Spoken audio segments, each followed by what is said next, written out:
ఎక్కడికి పోతాం మనం? ఇంకొక అడుగు ముందుకు పోదాం. మరోవైపు ఏకంగా దేవుడిని కూడా రాజకీయాల్లోకి లాగుతా ఉన్నాం. ఇది కొంచెం కరెంట్ టాపిక్స్. టీటీడీలో ఏం జరుగుతూ ఉంది, దేవుడిని ఏ రకంగా రాజకీయాల్లోకి లాగుతా ఉన్నారు ఒకసారి చూద్దాం. టీటీడీ వేదికగా నిజంగా వెంకటేశ్వర స్వామి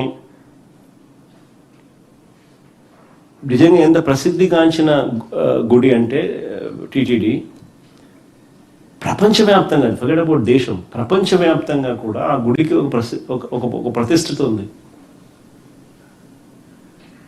అలాంటి వెంకటేశ్వర స్వామి గుడిని చంద్రబాబు నాయుడు పుణ్యాన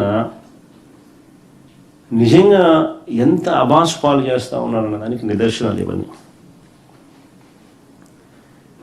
నేను అడుగుతా ఉన్నా, ఇదే చంద్రబాబు నాయుడు కక్ష రాజకీయాలను చూస్తూ అడుగుతా ఉన్నా, నెయ్యిలో జంతువుల కొవ్వు ఉందని నేను చంద్రబాబు అడుగుతాను. అయ్యా చంద్రబాబు, నెయ్యిలో జంతువుల కొవ్వు ఉందని, ఆ నెయ్యి లడ్డూలో కలిసిందని, ఆ లడ్డూలు భక్తులు తిన్నారంటూ, దేవుడంటే భయము భక్తి లేకుండా చంద్రబాబు మాట్లాడారు.